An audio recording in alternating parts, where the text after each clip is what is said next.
Bismillahirrahmanirrahim. Assalamualaikum warahmatullahi wabarakatuh. Kita saat ini belajar mengenai aplikasi Rumah Dataku. Sebelumnya Bapak Ibu harus terlebih dahulu mengunduh file aplikasi Rumah Dataku. Di dalam satu folder harus terdapat dua file seperti ini, yaitu aplikasi Rumah Dataku _2021b dan master report recap rumah data. Dua file ini harus terdapat dalam satu folder yang sama, karena jika tidak nanti di akhir penghitungan maka akan terjadi error. Maka langsung saja kita akan mulai untuk memasukkan data di Rumah Dataku. Dan sebelumnya Bapak Ibu telah menyiapkan untuk dataan untuk kode nama desa atau kelurahannya. Misalkan untuk Kecamatan Samarinda Ulu kodenya 6472050. Untuk di air putih adalah 008. Ini berguna saat penginputan data. Baik, mari kita menuju ke aplikasi Rumah Dataku. Kita buka untuk yang file bernama aplikasi Rumah Dataku.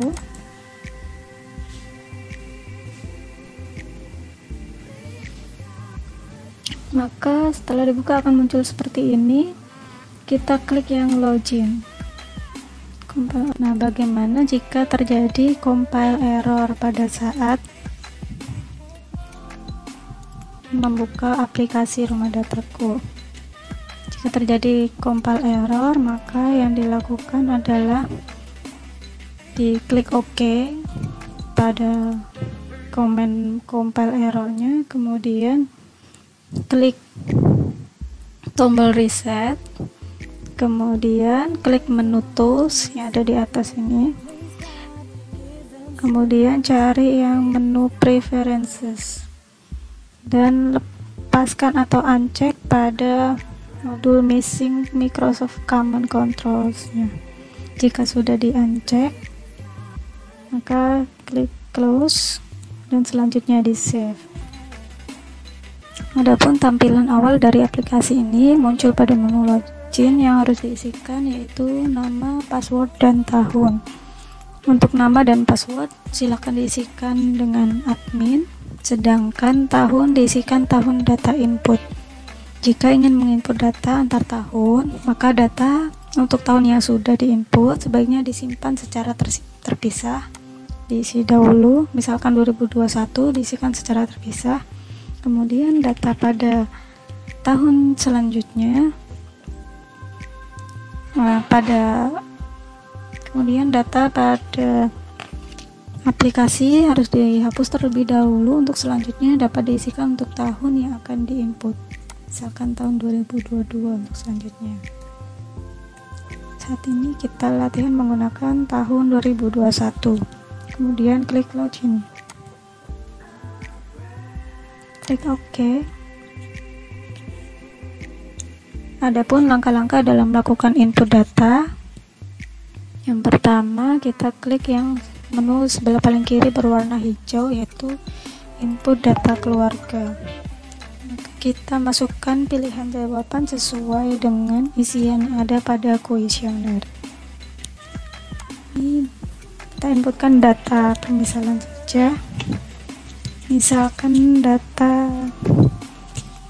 provinsinya 4, kabupaten kota 72, kecamatannya 00, desa kelurahannya 008, terus yang RW-nya 0, RW-nya misalkan 23, nomor rumah yang kita datangi misalkan nomor 10, nomor urut keluarga adalah nomor urut keluarga yang didatangi, misalkan nomor urut 1, nomor kakaknya misalkan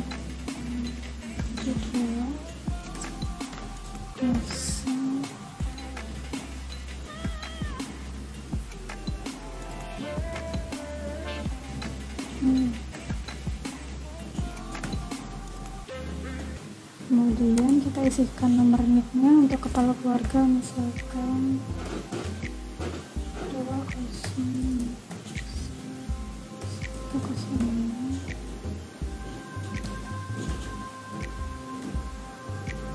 Nama keluarganya misalkan, status di sini tinggal atau meninggal, kita isikan tinggal, kalau masih ada. Tanggal lahir, misalkan di sini formatnya untuk tanggal lahir adalah DD garis miring MM garis miring YYY. Nanti garis miring.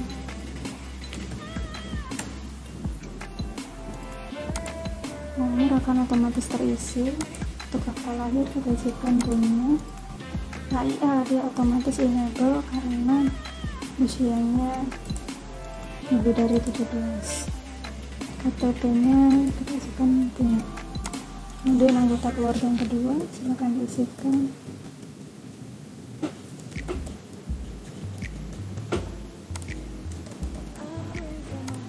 Statusnya tinggal, tanggal lahirnya misalkan nomor akan otomatis terisi, dan tanggal lahir kita isikan punya atau tidak. Untuk HIA otomatis tidak dapat diisi. Selanjutnya kita isikan KTP. Selanjutnya kita isikan untuk anggota keluarga yang ketiga.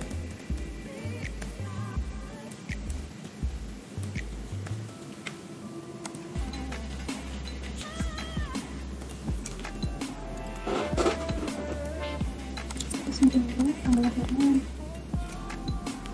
21/9/2012. Kita lahirnya punya, karena dia berusia 17 tahun, maka yang kita isikan adalah kakak. Untuk KTP tidak perlu diisikan.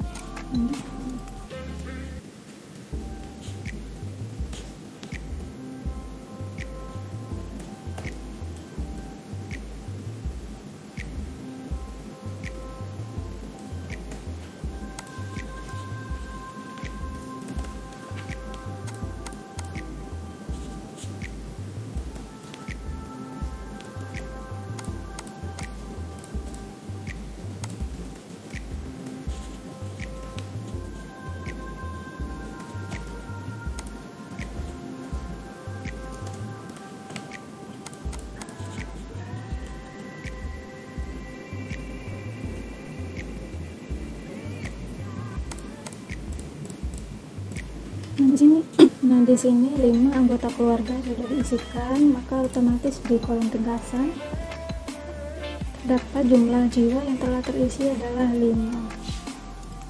Kemudian kita lanjut mengisikan untuk kolom di bawahnya.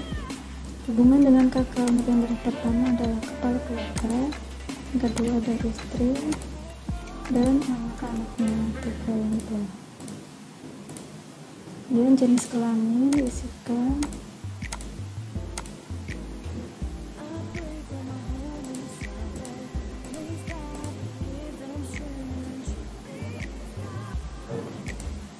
Kemudian pendidikan untuk si kepala keluarga, misalkan tamat perguruan tinggi, si ibu tamat perguruan tinggi. Untuk anak pertama usia 6 tahun, misalkan masih SD atau MI. Untuk anak kedua belum sekolah, dan anak ketiga belum sekolah. Untuk pekerjaan bapaknya misalkan seorang PNS, untuk ibu wira swasta, anaknya belum bekerja. Status kawin telah kawin.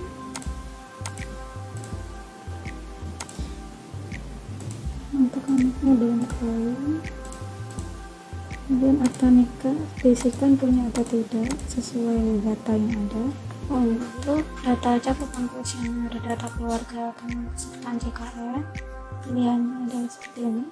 Yang pertama BPJS PBI, yaitu penerima bantuan iuran atau sosial.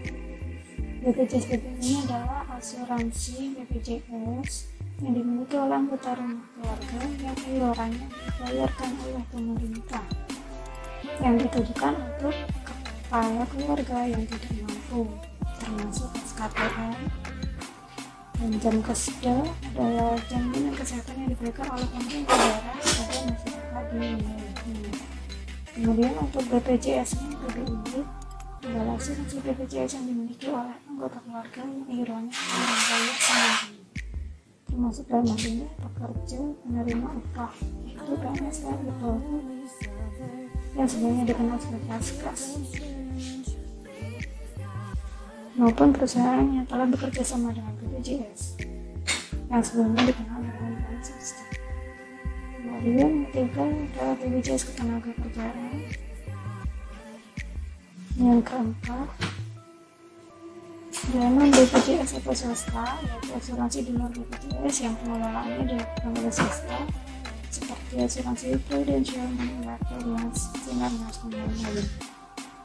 Kemudian yang kelima adalah pilihan untuk keluarga yang tidak memiliki asuransi. Kemudian untuk kesertaan JKN atau asuransi, silakan dipilih salah satu. Pesertanya ada BPJS, PBI Jamkesda, ini BPJS yang dibiayai oleh pemerintah, kemudian yang BPJS non PBI ini adalah untuk asuransi yang dibayarkan oleh pekerja tersebut. Kemudian ada BPJS Ketenagakerjaan dan swasta, misalkan Prudential, Manulife dan lain-lain, atau tidak memiliki. Misalkan di sini memiliki BPJS non PBI. Cara mengisikannya, jika sudah dipilih maka diklik satu kali yang berwarna biru. Jika tidak berwarna biru maka dia terbacanya belum diisi.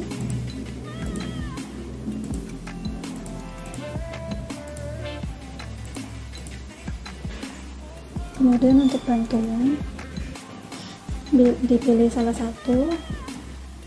Ada kartu keluarga sejahtera, ada KIP atau kartu Indonesia Pintar, kemudian PKH, program keluarga harapan, dan Rastra atau Raskin. Ini diisi salah satu jika bantuan tersebut berlaku untuk satu kakak. Misalkan di sini yang menerima kartu keluarga sejahtera, maka otomatis hanya satu saja yang diisi untuk bantuannya. Namun jika misalkan si anak menerima kartu Indonesia Pintar, ini berlaku untuk satu individu saja, maka yang diisi hanya pada individu tersebut saja. Misalkan ini. Baik, ini saya akan kembalikan ke awal.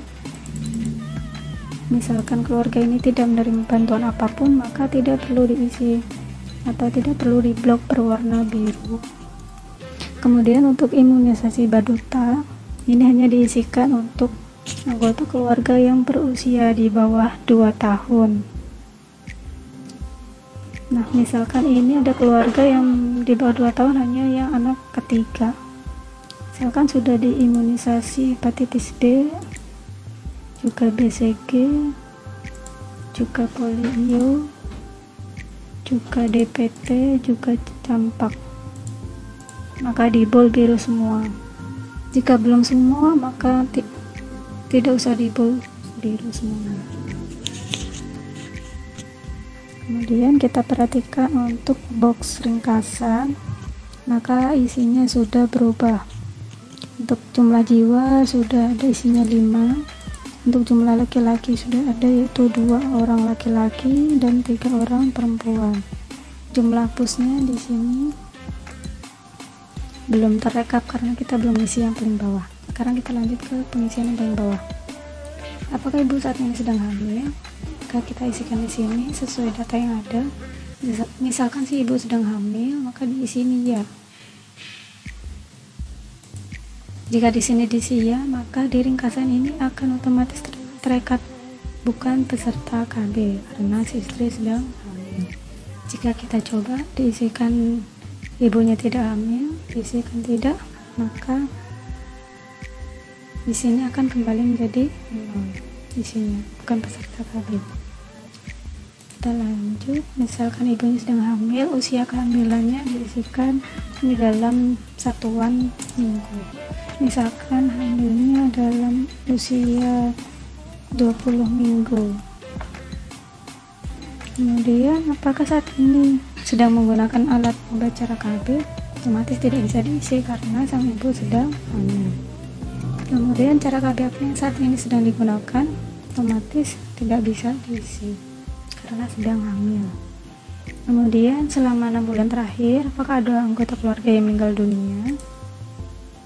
Diisikan tidak. Misalkan untuk fasilitas kebersihan dan MCK keluarga, jika ada air bersih, ada tempat sampah dan MCK, maka harus di bol biru semuanya. Jika ada yang tidak ada, maka tidak perlu di bol biru.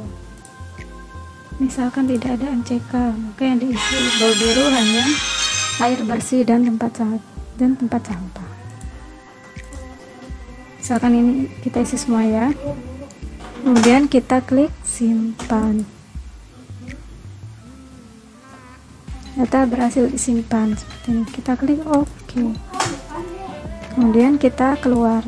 Silakan Bapak Ibu lanjutkan untuk input datanya.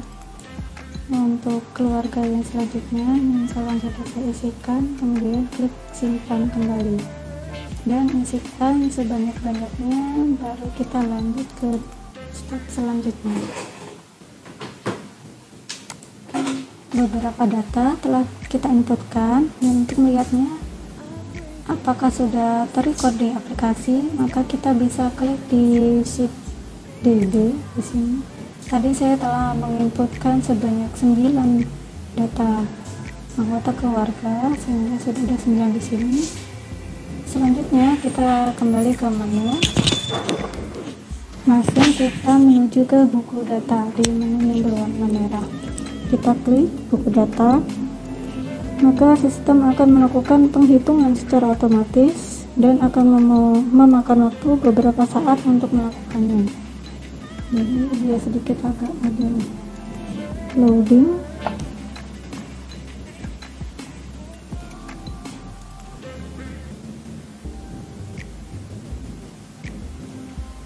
Jika perhitungan sudah selesai dilakukan, maka akan muncul folder baru dengan nama rekap buku data. Kita lihat di folder yang tadi, di mana kita meletakkan file aplikasi semesternya, maka akan muncul satu file bernama report rekap buku data.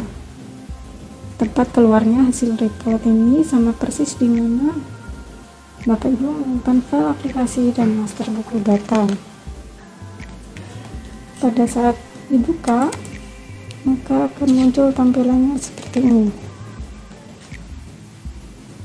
Dia terdiri dari beberapa sheet, yaitu ada data kuantitas, data kualitas, data pembangunan keluarga, data cakupan administrasi, dan data perlindungan sosial. Nah, bagaimana untuk memunculkannya dalam bentuk penyajian?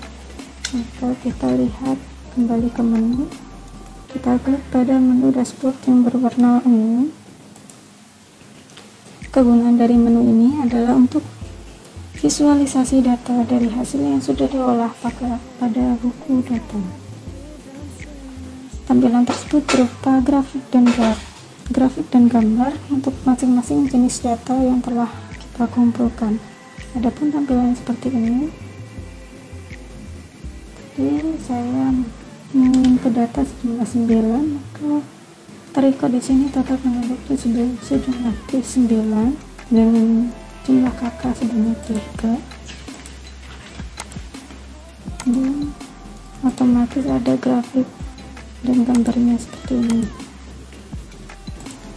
Jika kita ingin melihat data kuantitas saja, maka bisa diklik di menu paling atas, kuantitas, maka dia akan menampilkan data-data tentang kuantitas penduduk saja. Jika kita ingin melihat data tentang kualitas penduduk, maka klik di menu kualitas paling atas, dan selanjutnya Ini berisi data tentang kualitas penduduk dan data-data pembangunan keluarga seperti ini. Selanjutnya, untuk mengetahui cakupan data administrasi dan perlindungan sosial, akan diklik maka muncul seperti ini. Data sudah ditampilkan berupa grafik dan gambar. Selanjutnya siap untuk ditampilkan pada rumah data. Data ini bisa di-copy, misalkan mau di-copy ke Excel, misalkan ini kita copy, kemudian masuk ke PowerPoint. Ini bisa di-copykan di sini seperti itu. Selanjutnya sahabat ibu tinggal kreasikan sendiri untuk menampilkan data tersebut. Sekian tutorial aplikasi Rumah Dataku kali ini. Selamat mencoba, selamat berkreasi, dan semoga bermanfaat. Terima kasih. Assalamualaikum warahmatullahi wabarakatuh.